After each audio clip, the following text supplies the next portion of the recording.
Alright. Hello, my name is Rachanekorn. I'm PhD student, first year. Hi, my name is Okwe. I'm a PhD student, third year. We're both at the School of Law. Yes. Yeah. Of a university somewhere. We're not gonna say, because in case we say stuff, we don't want to be found. Mm-hmm. Please I don't come still and have find 2 us. years to go. I have 1 year and a bit. I do not want to be found. I just not actually. That sounds sketchy. Not that I don't want to be found, or we don't want to be found. We just think it's best not to put the name of the university specifically because we're giving very generic, or what we think are generic advice and information about doing a PhD. Yes. But anyway. Okay. Why are we here?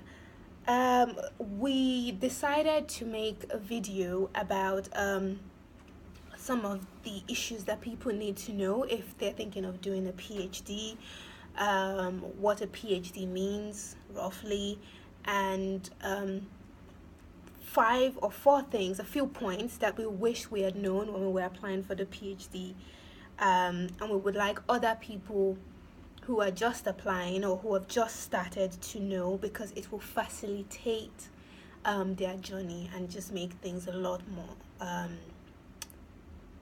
interesting, smoother, nicer, the experience just less stressful, and one doesn't feel like, oh, I don't know what I'm doing, I'm freaking out, all of that.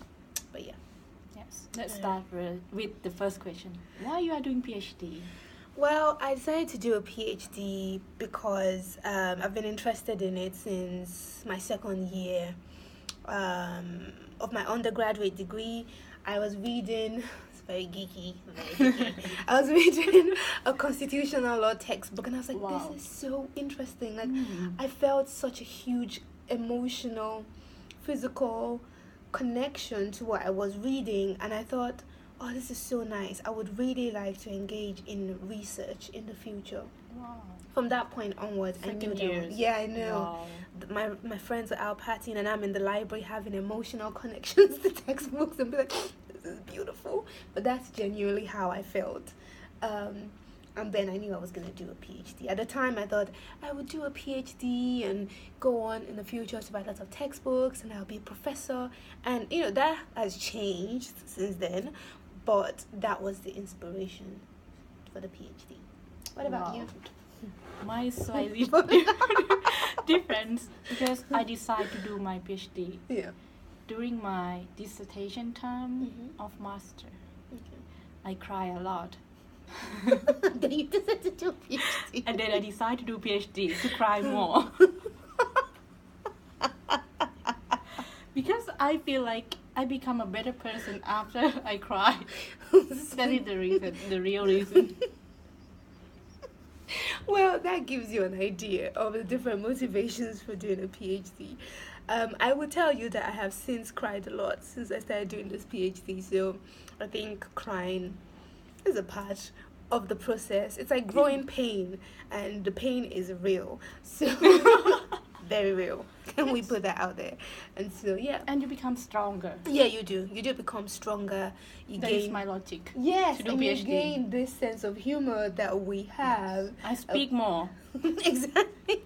And we laugh about the most random things, actually. Yeah. Yes. Yeah. So what is a PhD? You can explain that. Okay. A PhD is a doctoral degree. It's at least within the UK and say France. I understand those two jurisdictions. We're lawyers, so we call it jurisdictions. Jurisdictions. Essentially, you do it after you've done an undergraduate degree, a master's degree, then you go on to do a PhD. Obviously, certain people go from undergrad straight to PhD, depending on how excellent their research skills are, and their undergraduate degree, how well they did, or maybe they've done the undergraduate degree and they've gone and worked and then they've come back into the into academia. So there are different routes of doing it, but the general route is undergraduate degree, master's degrees or degree, and a PhD. That's the format. And a doctoral degree is a research degree, and it could take the form of a doctorate degree in philosophy. So you become a doctor of philosophy in, for example, law, or you have a professional doctoral degree, and you also have them in different fields: engineering, medicine, I think, etc. So that's what a PhD is, more or less. Yes, I wish someone tell me about this before I doing PhD, because I don't have idea that I have to do a research. It's totally different from what I think before I applied. Yeah, I think I agree with you, because you think that doing a PhD, it's just something that feels very abstract. No one really tells you what exactly it means, what exactly you will be doing. You know, you'll be doing research, kind of, but you're not sure what it entails concretely. And that's one of the things we're going to talk about, right? We've talked about generally what a PhD is. A lot of it is independent work. So it's you going off, at least within social sciences, which is where we're at. I imagine if you're more in I don't know, engineering and physical sciences, biological. I'm not science, but I'm not from STEM, so this might all be wrong information. But I'm just going to make small generalization with a bit of a disclaimer that for us in social sciences, it tends to be very much an independent endeavor.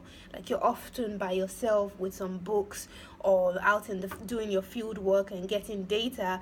It's often you and your supervisors. You hardly ever work as a team unless you're working on a research subject and you've got funding from that research center to contribute to their work. Does that make sense? But even then, your work is primarily you undertaking independent research in that specific area that you will be given or that you have chosen. It's only you. And your work. And that's one of the challenges that comes with trying to do a PhD, because it is sometimes very, very exciting to undertake independent research by yourself, but sometimes it can also be daunting because you feel like, oh, this is a new area, or I'm trying to push research further, which is what you're supposed to be doing while doing a PhD. And so it can be daunting and scary. On that note, I'll quickly explain what it means to be doing a PhD. It's about contributing to an area of research or discipline, bringing originality to it, bringing an original perspective, original theory, original contribution. That is the goal of the PhD. Some people, very very, very few people, go on to make life-changing, world-changing contributions. The rest of us add some drop to the vast ocean of academia and academic work, academic endeavor. That's what we do. So, yeah. Right. Is there anything you would like to say about the process of applying for a PhD? What's that like?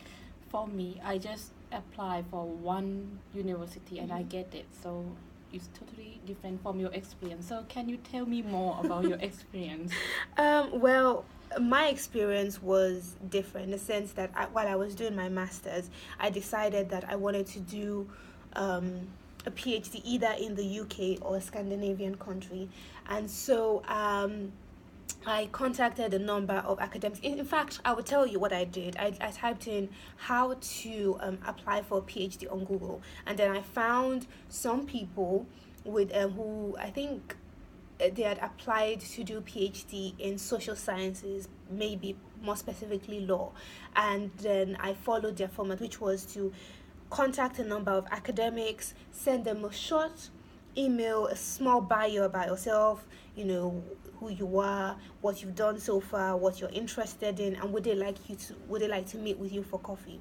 You'll make it quite clear that you understand that they're very busy people, and if they could just give you 5 minutes, 1 hour, 20 minutes, just give you a really brief, a short time out of their day to just talk to you, and that you're also open to doing that via Skype or in person, whichever works for them.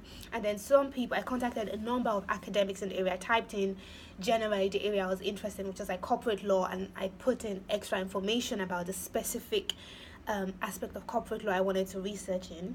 And I contacted academics in the UK, in Sweden, Denmark, Norway, I think that's it really, and and even France, France, because I knew that it was really hard to get funding to do a PhD in law, and I can't afford to do a PhD by myself. My parents could not afford to pay for me, and I can't afford to do it myself, so I thought that would increase my chances of getting funding.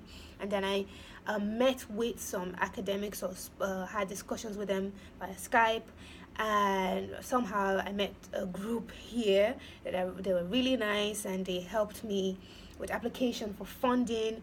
And then that's when I realized there was going to be a good fit, because they were really concerned about my well-being, financial security, and making sure that I enjoy the process of doing a PhD. And that's how I came here. So yeah, that leads to another question. The key point of PhD. What would you like to know before doing PhD?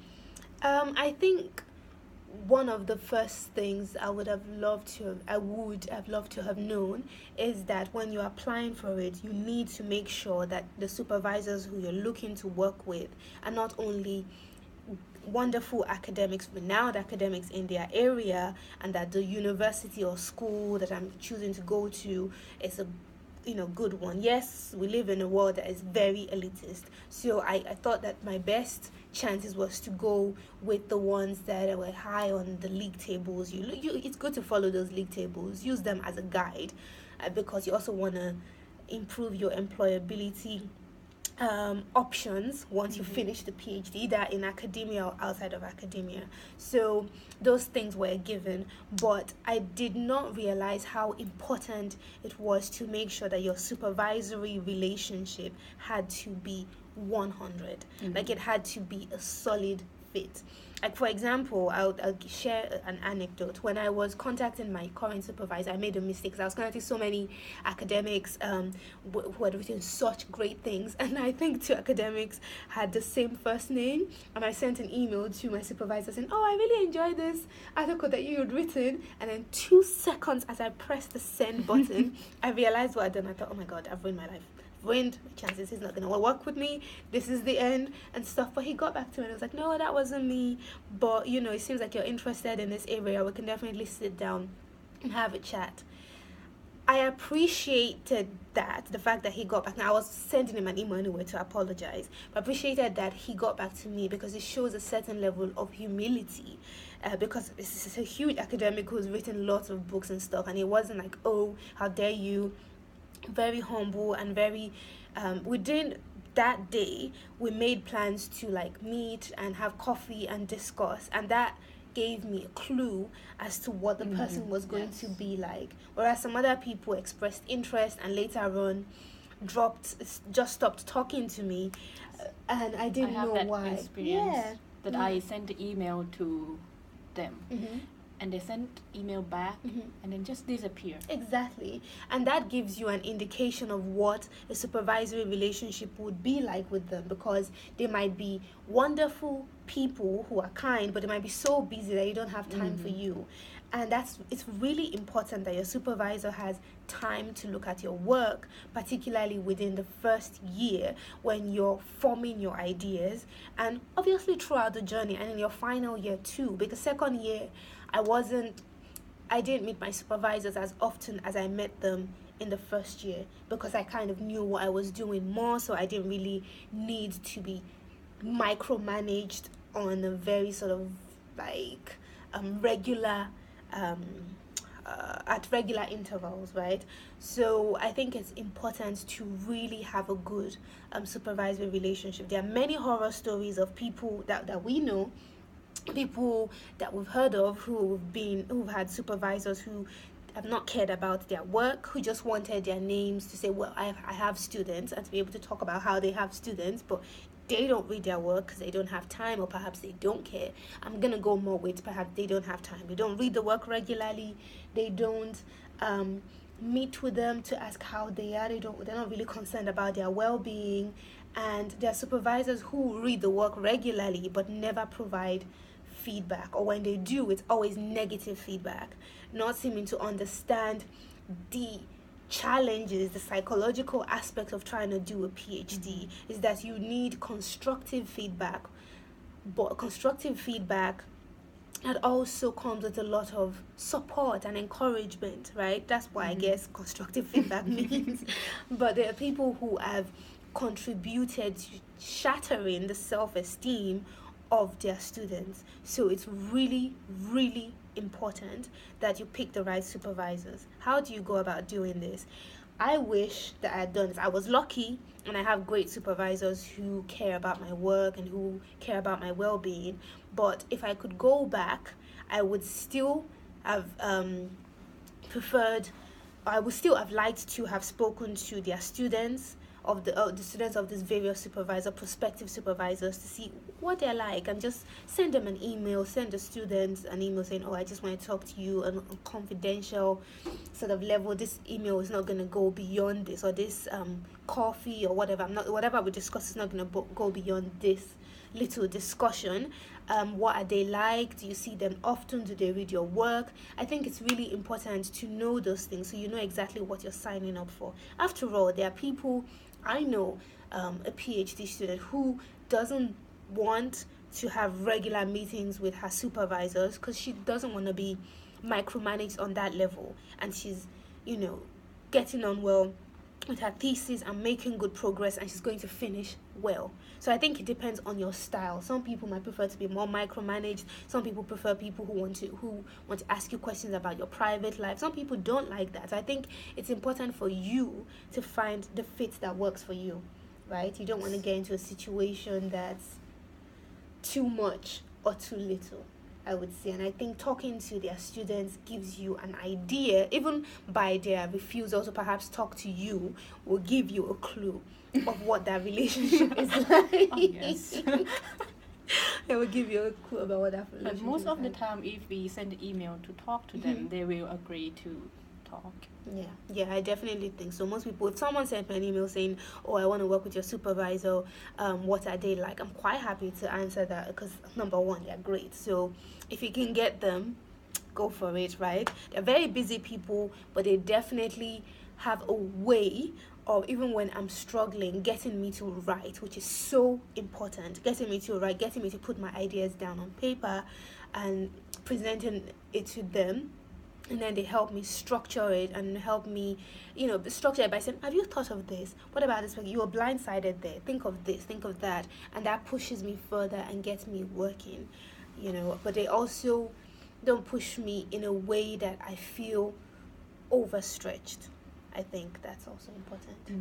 What else would you suggest? I have nothing about my about supervisor left, but how about how to approach academic support or anything support during PhD, because it's so stressful, difficult, and lonely. Yeah, I definitely you. You just but how do you do it? At first, I talked with my supervisor about how I feel, and then I went to counseling to talk, because I have writer block. I think I cannot write. I fear to make a mistake. So I talk to them, and they make me feel much better and confident about myself, and then I start to write again, and I feel much better right now. And you can also find help in the union. You can tell me more about this union things. Well, Rachanekorn says that because I work at the union, within our student union, as a postgrad engagement assistant, trying to help PhD students, or PGRs, also known as postgraduate researchers, feel more part of the student community, of the university community, because often we feel quite isolated and lonely because of the nature of our work is often independent research. And we're going to talk about this further, like the psychological aspects of doing a PhD, like the challenges. Well, I think it's important that you try to find out, either when you're applying for a PhD or when you've just started doing your first 2-3 months, find out what academic support and advice there is out there, who your postgraduate tutors are they independent. Try to find out from other students, are they independent enough and objective enough for you to be able to bring issues to them, from personal issues to issues with other students, to issues perhaps your supervisors, other academics with whom you might be working, because you might be teaching or you might be a research assistant for them, on engaging in other forms of research to make some money. We could make a video about making money on this, in these areas, if you want, in another video. If you want this, just comment below, I guess. And there's also support on the faculty level. And what does that look like? Is there real support at the faculty level for student? Faculty is often like a group of schools or like subjects together, and then the student union. For example, the student union in which I work, or where I work, we have academic support for undergrad, postgrads as well. We also have other support with things like housing, mental health challenges, as in crisis or other issues. Also, we have support with things like, sexual health, and some aspects of physical. At least they can point you in the right direction to getting help for physical health. We have a number of well-being and health and well-being activities, such as meditation, peer group support, art therapy, garden therapy, and we're trying to put in place initiatives for postgraduate students with families who are carers or who have children, and making sure that they also feel part of the university community, as well as international postgraduate students who may, first of all, there's a culture shock in this current climate of Brexit, may feel less welcome, and in light of the increase of hate crime, also may feel like their position is precarious. And with regards to also immigration issues, we have a number of initiatives in place to sort of support and the students and make them feel part of the university community. So those are the things that I would suggest,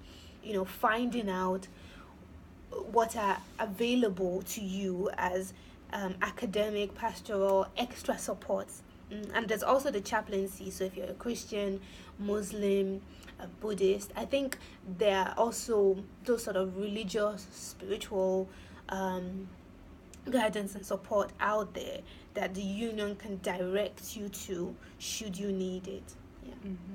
So now we're going to talk about, this leads to the issue of preparing psychologically for a PhD. Right. What are your tips? My tip is, that you only have one life, so even you feel like you don't want to do this, you have to see the bright side of it. See how it's going to be in the future after you finish the PhD. Yeah. Maybe now you have that feeling of give up, but think about how it feels after the PhD. That was my tips. I'm doing this today and almost every day now. Well, I think honestly, something that perhaps we have mentioned implicitly, but we need to make clear, is that a PhD does tend to have an impact on your mental health and your well-being, because number one, you need to be aware that there are financial challenges. If you do it full time, it leaves very little time for you to engage in other form of like employment, and knowing how expensive it is, it's quite stressful because you have to pay to attend conferences because they might be in, abroad or be in other cities. So you have to pay for the registration fees, travel costs, and accommodation. Yes. You also need to think about, feeding yourself, which is really important, like, and making sure you have some form of a social life, because your PhD cannot, it's one variable in your life. It shouldn't be the most important thing in your life. It's a great academic endeavor, it's a great challenge, personal challenge, all of that, but it shouldn't be the only thing that's in your life. It will be a time that you feel like you cannot leave your thesis. You want to stuck with them and doing nothing except writing. Yeah. But you shouldn't do that. You should go out and hang out with friends, talk, do anything to make you feel more happy. Human. Like happy human. Yes. A happy human. Put that together.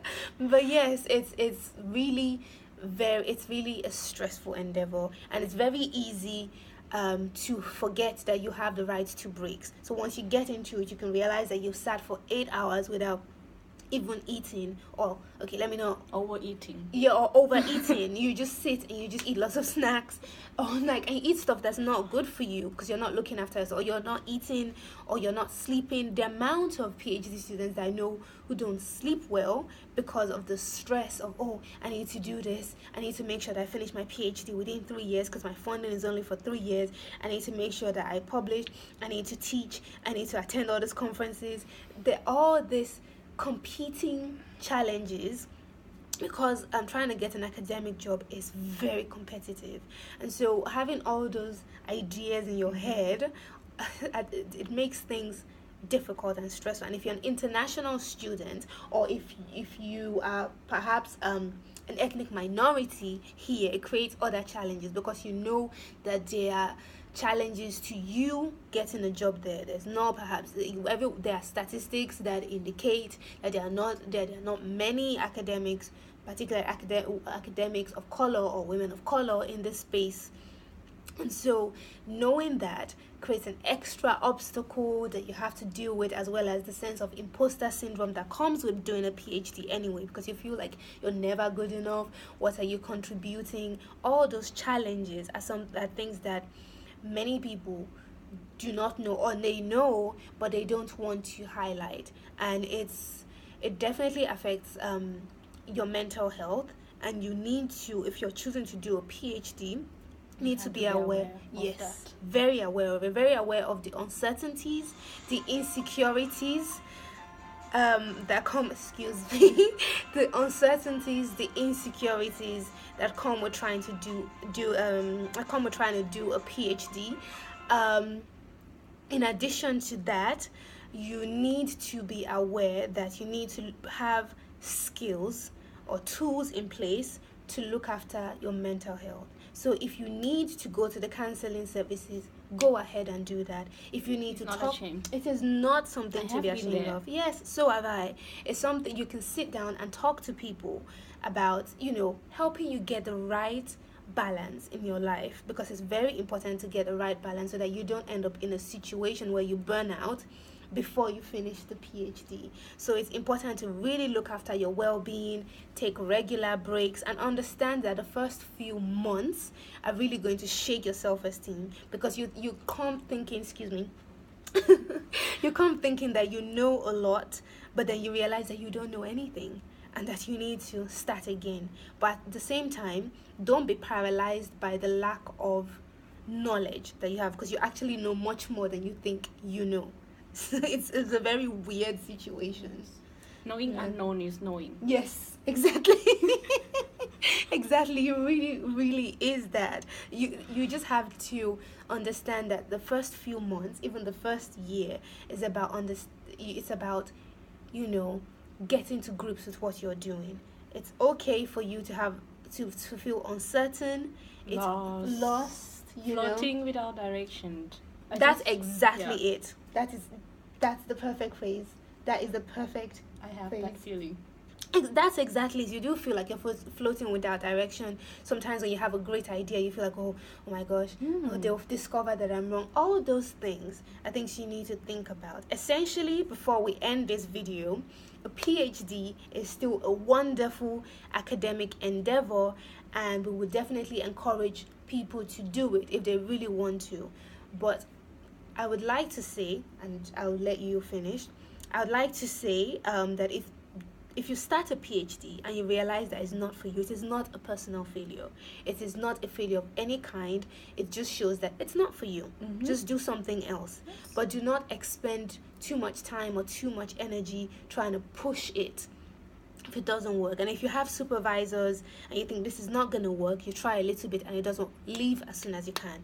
Do not waste money. Leave or change supervisors as soon as you can. Do not waste money or energy or affect your confidence being in a relationship, because it's really a relationship with people with whom it's not going to work. You just have to step away from that. Personal relationship aspect is really important, as well as the psychological aspect of doing a PhD. They have an impact on each other. Do you have anything you'd like to add to it? PhD is a good thing in a sense that you can improve yourself in 3 years. Yeah. This is the last chance in life to improve yourself. You have full time to develop your skill. So I would recommend anyone to do a PhD. I think. That's it for me. Is there anything else you'd like to say? Nothing else. All right. Thank you very much for watching this video and listening and looking at our idiosyncrasies. Watching us just be a bit interesting. I must say, during a PhD, you get to make some really wonderful friends and meet really, really great, interesting people, and interesting, and some interesting bad also. But you have this experience and it stays with you for the rest of your life. Yes. And I know how to make up because of her. I dress better because of her. No, and then Rachanekorn has a great sense of humor, and meeting her, She said I have dry. Yes, a really dry sense of humor, very dry. So, and meeting her and getting to know her and getting to know you has made the end of my second year / beginning of my third year, because I'm in my third year now, has made it much better. I miss, because now since the summer has come to an end and I work at the union and do other things, I miss working together, because we research together, we laugh, and that's better. You might not be as productive and as efficient, but in the long run it's more sustainable and it's better for your well-being. And if you'd like us to talk about the problematic nature of efficiency and productivity and what that means within doing a PhD, we can cover that in another video if you'd like. All right. Thank you. Thank you. Bye. Bye.